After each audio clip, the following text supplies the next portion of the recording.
Hey everyone, welcome back to another Today in Tarkov, and we've got some big news today. If you haven't heard already, patch 12.11.5 is out.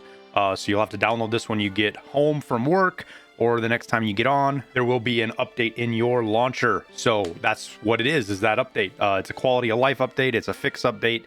Not really any new features. I guess depends on how you say features. But a bunch of balance changes as well. They also ended the scav event. We got a message from Fence basically talking about how the Terminator scavs are over with. I don't know if this was a process to test the AI, if it's just BSG punishing us for being bad players. I don't know. It was not a fun event in my opinion. If you enjoyed it, awesome, good for you. Hopefully they got something out of it more than just punishing us. But it's over. No more Terminator scavs, so we can move on from that event. And then also there was a last second hot patch for a bug with playing as a player scav where you'd get stuck in an infinite loading screen. So if you downloaded the patch but haven't downloaded that yet, make sure you go and check and make sure you have everything updated. It's just kind of where the game is at right now. So since that's why most of you are here, let's dive right into the patch notes. We'll go through them. I'll go through them as quick as I can, read them, talk about the ones that are important. Let me pull them up and we'll talk. So first up here, made adjustments that allowed to reduce the amount of consumed RAM after finishing a raid. God, I love reading Russian translation. I don't even mean to give them a hard time. It's just, it is what it is, I guess. I'm guessing this just makes our RAM work better. Good for those of us that have that issue. I don't, thankfully. Change the logic of in-game fonts that allow to reduce memory consumption. So just more memory stuff. Enabled reflex no longer affects performance in the hideout. Not sure what setting that was, but I'm guessing they found the bug where you had an issue, hideout optimization. Optimize the logic of loading character voices in raid, which reduced the load time to load into raids. So apparently there was something with character voices that were making load times long. So that's good. Optimize the sound batch loading, which reduced memory consumption and time to load into raids. Another memory fix. And optimization for raid loading, which is what a lot of these are, is how fast you can load into raid, it looks like. Optimize the location loading time by rationalizing the logic of starting game resources. Okay. Optimize the memory consumption of the client by unloading all unused scenes from the memory. So kind of a memory cleaner thing. Good stuff. Just more optimization, making the game run better. Optimize trader offers search time while using context search and filters. So just speeding things up. So they added the enable hideout preload option in the game settings. If the option is enabled, it preloads the hideout. If the option is disabled, the hideout will load only when accessed. Disabling this option will reduce the main menu load time when starting the game and after finishing raids. The option is disabled by default. All right, let's go look at this real quick because I'm in the hideout all the time. So I'm gonna make sure mine's turned on. So it's right here, settings, very first thing, game, preload hideout on game start. So do it as you will. Leave it off if you want to. If you don't spend any time in the hideout, I would leave it off. If you spend a lot like me, I'm going to test it and see if it's worth it. Maybe it's worth it without it. I'm not sure. Visual and graphic changes. Shadow render distance is increased to 500 meters regardless of shadow quality setting to ensure correct shading on locations. Resampling system has also been reworked to optimize performance. So, two things here. You can't turn your shadow distance down anymore. Some people had some clever ways of doing this to help range distances on people, but also for competitive advantage because you could literally just turn shadows off at a distance and it made people stand out more. Can't do that anymore. And then because that is also a performance thing, it looks like they optimized it so that even though you can't do that, you will still have okay performance. Remains to be seen. I'm going to do some testing and we'll see if it works out for me. And that's what you're going to have to do because this is going to be system dependent on whether this is going to affect you or not. And then next, fixed the work of the camera that led to weapon distortion on screen edges on some field of view settings. Not sure what this is. I didn't have any issues with this stuff or I didn't notice anything. All right, gameplay and quality of life changes. So this is where I would say they've done some balancing if you want to say that. And then the quality of life stuff, which there's some really cool stuff in here. They reworked the game logic of the inventory, item moving and context menus to minimize the number of errors that occurred in the stash. We've all had it. You drag an item, it blinks, it flashes, and you got to restart your whole game because shit's just frozen. I'm hoping this is fixing that. We don't run into that anymore. It seems like it got worse and worse over like the last 6 to 8 months. It definitely hasn't just been this patch, and it's progressively been getting worse. So hopefully this addresses that, and that's good. They added the ability to change weapon fire modes by rotation by double pressing the fire mode key. All right, so I played around with this in the hideout real quick. It's kind of cool. Problem is I can't get it to work 100% of the time. So what this means is that, like, if you have an MP5 or a vector or anything that has 3 mode selectors, you know, single, burst, and full auto, if you double tap B, it will full send that all the way over to full auto and then all the way back to safe. So you don't have to cycle through, you know, semi, burst, full auto, semi, full, burst, full auto. You know, that cycle, you can go straight and back and forth from full auto to single, full auto to single. Now, the problem was it would go to full auto pretty easy for me, but getting it back to single with a double tap, I don't know if it's something in the keybind or something. I'm going to play around with it, see if I can get it.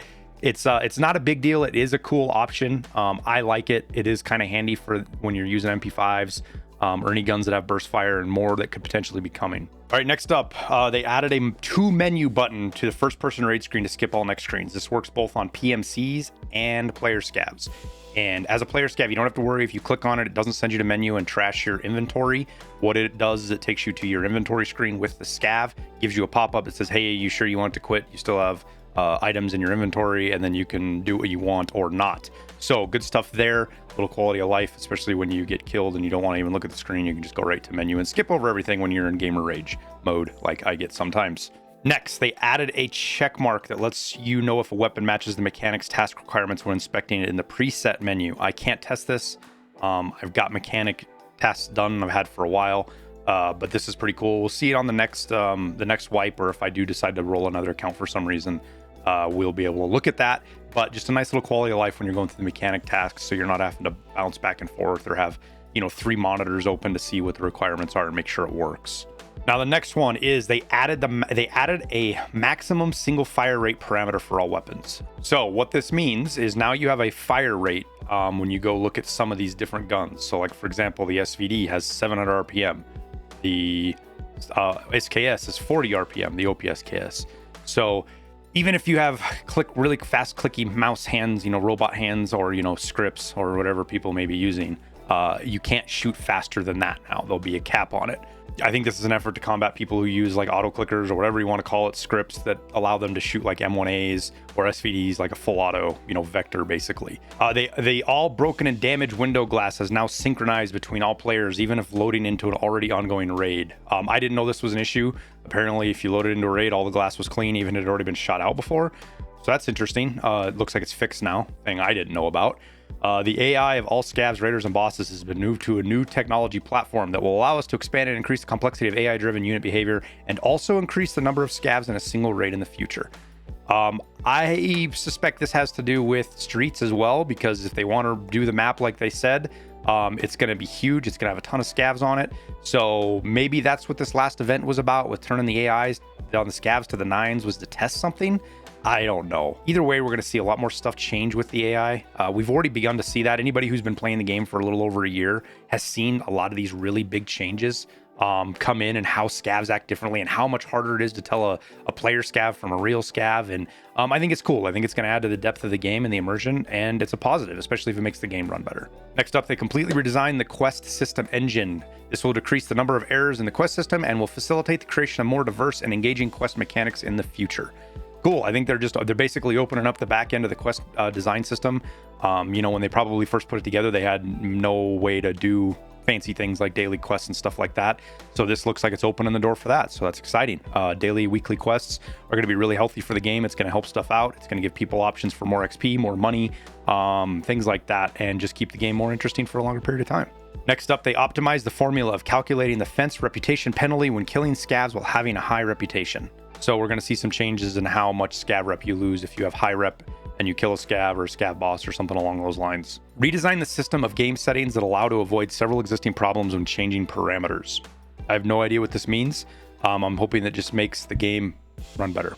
Next, now when trying to create an offer with missing items for sale, a no available items message will appear. So I'm not sure exactly what this means. I don't know how you create an offer with missing items, because you have to click on the item when you hit add offer. If you know what it is, let me know down in the comments, because this one stumps me. I don't know what this comes from, or if this is something for future stuff, the way they're going to do things with how they put things in the flea market, but this one's beyond me. The raid session ID in the bottom left corner is now unique for every player. It will no longer be possible to tell on which server a streamer is currently playing. So, interesting change. doesn't really affect anybody other than streamers, but there's a little code down in the bottom left-hand screen. Most streamers have it covered anyways, or they sit in front of it so you can't see it, so it doesn't matter. And basically it's the server ID when you load into a raid, so you can tell. But those will now be unique for each player, so you won't be able to tell what server they're on, supposedly. Not going to affect very many people other than streamers. And then maybe stream snipers, it'll affect them, I guess, too, but screw them. Fixed bugs, various objects penetration fixes on location. Various object penetrations fixes on locations. I'll say it right eventually, I promise. Apparently there were some bugs with how bullet penetration happened, and this is changing that. So keep an eye out for getting wall banged through certain things, or, you know, cover or concealment, things like that. Be interesting to test that out some more. Players will not speed up when holding the sprint key while moving prone. I never even tried to change my crawling speed when I was prone. I'm going to go try it now, though, but here you go. When you hold the sprint key, you will move when you're prone faster. Scav faction was displayed as Savage instead of Scav on the lobby screen. That's been fixed. Game freezes when starting handing items for a craft. This is huge. There was a lot of people that are having problems with this. When they would turn in a quest, their game would just freeze. Super annoying, awful bug. It's good that they fixed this. I wish they hadn't waited for like a big content patch to fix it, unless it was part of a bigger problem. But nonetheless, that is fixed now. The TAS KS-23 carbine was shooting well below aiming points. This is the shotgun, the KS-23, the leg eater, whatever you want to call it. It is the aim point wherever you were aiming and actually hitting was massively different, to the point where you weren't hitting people. It wasn't bullet drop, it was just the aim point was screwed up. So that has been fixed, or the impact, I don't know. So probably see more KS-23s again. Yay. Players were not receiving mail with aid while in distress conditions. So I'm guessing, like, if you were hurt from post raid and you had like a broken arm or a bleed or something, and you were waiting for your hideout to fix you, you wouldn't receive mail that way with aid. So that is fixed. Small thing, but something fixed nonetheless. Next up, leaning position was not resetting after moving and pressing the lean key if the lean key was set to press. So just a little quick fix there for everybody who had a specific way they had their stuff set up. Weapon loading through the chamber was leveling the mag drill skill slower than supposed value. So there was a bug with that. That's been addressed. Hideout areas could remain inaccessible at the end of the build timer until the game was restarted. This has been in for as long as I can remember. It seems to come and go. It's never consistent, but they fixed it now so that you don't sit there and see that 0 timer when something's completed until you restarted the client. I found going into raid could fix it as well, but hopefully it doesn't happen anymore. Players could freeze on the stationary weapon after using gestures or quick releasing their backpack. I've only had this happen to me once, and it was this deal. I hopped on the mounted gun, had a backpack on, realized it made me a bigger target, threw the backpack on the ground, and then started getting shot at a little bit later, and I couldn't get off the gun and I died. Wasn't sure what was going on, but now it makes sense that there was a bug that would make you stick there. So they've fixed that. Chambered cartridge will get pulled out of the chamber if the player used the top up of this type of cartridge in the stash. So basically this means when you're in your stash and you go to right click and you go to top up, if there was any round, like if I had a shotgun anywhere that had a round in the chamber, it would pull that round out of the chamber. I liked that because I knew I always had all the ammo available and there wasn't some rounds floating around in, the nether of millions of different guns that you have in your stash. That has been fixed, so it doesn't do that anymore apparently. So I know there was a lot of people that preferred or didn't like that. I did, but who cares what I like? It's been fixed for everybody that wanted it the other way. The memory skill would not grow by 5% from the current level when the player levels another skill by 1 level. So there, I thought this existed. I never really tested it really close, but I had a suspicion there was something wrong with the memory skill, just because the math didn't always add up. This looks like it was there. They found it, they addressed it, and it's fixed. So your memory skill should level up a little bit faster going forward. Tagilla would go through the cistern collision and get stuck inside of it. So I don't know if this is a Russian, I don't know the translation for cistern, if it's 100%. Basically, what I see it is there's some of the big tanks that are in the factory area. He could run into those and get stuck inside of them, which might explain why he was so hard to find at times, because he was in the map, he was just not in the map, if you know what I mean. Or if somebody has seen what this, does this mean there was somewhere he could get stuck and people could see him? It's an interesting thing, but nonetheless, it's fixed now. Next up, the breathing sound. Also, this has to do with Tagilla as well. The breathing sound would not play when loading into a raid with Tagilla's Ube or Gorilla welding mask equipped.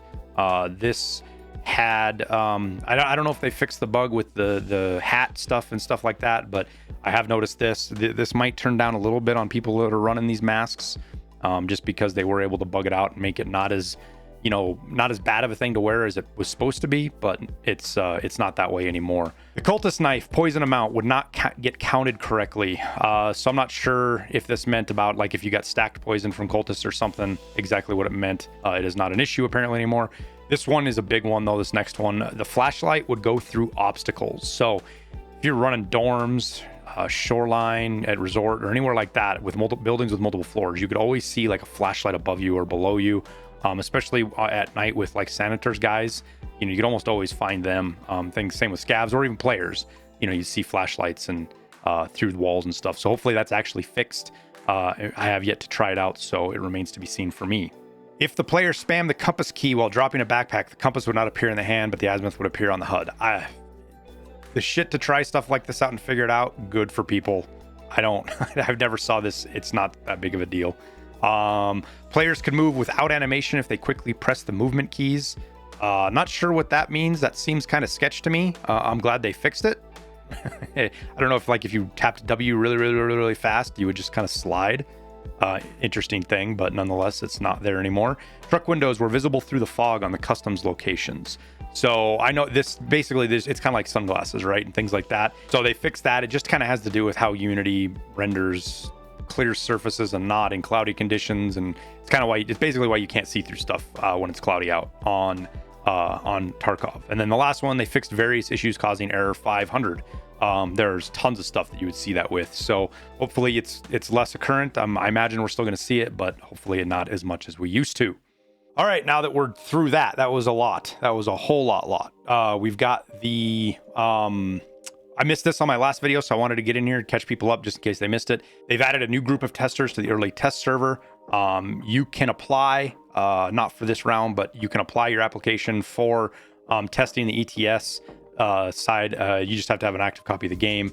You do that in your launcher, which I don't have that here. We'll pull that up in the, I'll have Church do that through editing magic. You pull up your launcher and at the top there's an ETS tab. Click on that, go down through it, follow the directions, read them carefully because there are some rules associated with it. If you break, you will be removed from the ETS. So make sure you read through that and you understand exactly what you're signing up for. And now on to the crafting. Just quick note, if you do use Tarkov Market, be very careful. Several of the crafts have gotten buggered up because of the reset of the servers. Shit got listed really high, so it's showing stuff like vodka is profitable. The purple card, there's something wrong with that. So I fixed them so they don't show up here. But if you use Tarkov Market, be very careful after server resets because prices get wonky for about 24 hours on what they show. I've gone through and double checked the ones that are showing up here, so these should be good. They're not going to be perfect. Some of the numbers are going to be a little off just because the 24 hours get skewed, but nonetheless, we'll go forward. So top crafts right now, you've got bleach, capacitors, meds, intel, slickers are back into making money again, and you can break even with moonshine. So diving in a little bit closer here on the med station, pile of meds and AI2s are your top craft. You can make good money with grizzlies, especially if you're blowing through ALU splints or finding 1 out of 5s. This is probably a good place to do something with them, is craft them into a grizzly. I have the crafts back now. So for example, in the med station, we have 2 new crafts. You have the grizzly and the AFAC. I'll show you right now. It's not a scam. I hope they fix this bug for everybody. But there's my grizzly craft and there's my AFAC craft. So you have these 2 crafts in here now, as far as we've discussed in the past. As far as the other crafts, as you can see, the BP craft has changed now to what they said it was going to be. So it's 2 kites instead of 1, 180 instead of 200, and it's a lot longer of a craft time. Again, mine looks short because I have a 27% reduction, but that is because of my hideout skills. This is a way longer craft now than it used to be, so keep that in mind. And then on top of the BP craft, they have this SKS craft where you can break an SKS down into 1 weapon part. Kind of a cool craft. Gives a purpose for the SKSs. You're going to see these go from worthless to something to do with them now, especially if you get them out of raid, busted down. Just it's there for your use. And then lastly, the crafting change here for the gas mask filter is now this gas mask instead of the other one. So just keep that in mind, that you will not be turning the old GP5s I believe it was. GP5s, yeah, GP5s and filters. It'll be the GP7s you turn into filters. One small thing I want to point out as well is this right here. It actually says 1 minute 27 seconds instead of 2 minutes or 1 minute. So it's kind of nice that they added that little extra layer there, so you can actually see, you know, progression, you know, what it is. Small detail, but it's kind of nice for me, for somebody who uses the Hideout a lot. Back to crafting though, moving over to the nutrition unit, we have slickers are the only profitable craft. Like I said, I cycle between slickers and Willistons to level up crafting skills. Those are the lowest hit to your profits or how much money you have. You can break even make a little bit of money maybe with them if you roll those two crafts. At the Intel Center, this is where one was busted, so I had to change all these prices, and I'll show you when I'm done here in a sec. But the top two crafts are Intel and flash drives, specifically because they're faster. You can rotate between them, usually about a day apart. You're not 3 or 4 days like some of these other crafts. Though if you want to make graphics cards, by all means do it. VPXs can also net you a pretty good chunk of change, especially if you're going to be gone for a couple of days from Tarkov. VPXs are probably the best way to go, but maybe graphics cards, just a lot of risk with those in my opinion. But as far as the Tarkov market being bugged, let me show you here. Let me clear out some of these prices so I can show you. Right now it's showing that each time you craft one of these, you make 5 million or 7 million rubles. That is not the case, so be very careful. This is an issue right here with this craft. This is not showing correctly, that fee. So that's there. Just be careful if you're using Tarkov market. Don't make that mistake. Over at the laboratory, bleach, shampoo, ripstop, cordura, and the raid backpacks are your top 5 right now. Me personally, I stick with the scav vest and the sling because they're easy, they're quick, and I only have a couple of components to deal with on both sides of the equation. So if you're into really grinding out the market, you can make an absolute ton of money with bleach. You just got to be good at buying your components and selling them big stacks of bleach, and you'll do just fine. And then last but not least, we have the Workbench, capacitors, Eagle gunpowder wires, PBM ammo, and printed circuit boards are your top crafts right now. As far as your top single profit craft is SPP. So if you want to make the most money out of any single craft, regardless of time, it is SPP. This will replace BP going forward. BP is still in here as profitable, but not as profitable, which I think is a nice middle ground. You can still craft it and make money, but it isn't the most profitable ammo you can make. But back to profit per hour, PSUs, try to shoot for those to get them as cheap as you can. I aim for like under 20 if possible, but if you're getting them for 21 and 7 and selling your capacitors for 8.5, you're doing great. The green gunpowder, always awesome because you don't have to sweat the materials. You just buy them from the vendors. Once you get Spot Tour Part 2 done, you can buy the M67s and then just roll and make tons of money.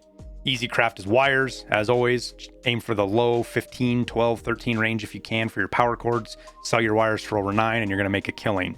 PBM is one of my favorites. Not a lot of people do it. There's a little bit more risk. PBM is all over the place when you look at how far price swings, but if you catch the high side of the price swings, which as you can see, it does almost every day, you will make a ton of money with this. So it's a good little craft. I usually keep it in my back pocket. I try not to tell people about it, but we're kind of at the stage of the wipe where we're not ruining anybody's fun by revealing them. And then magnets or printed circuit boards, they're pretty close to each other. Do what you feel the best with. I cycled these two for a long time in the Hideout because they're fast and they're easy for skills, but there's other options out there if you're looking to do that as well. All right, well, that wraps it up. I know it was kind of a long-winded one. We went through all the patch notes and did a crafting thing, so I appreciate you if you hung out, you stayed this long. You got a lot of patience, and I appreciate it. Quick shout out to the Patreons, as always. Patreons, whatever. It's not the only word I say wrong. Those guys are great. Greatly appreciate all their support for the content and everything they do. And thank you for watching the video all the way through. I appreciate it, and we'll see you in Tarkov.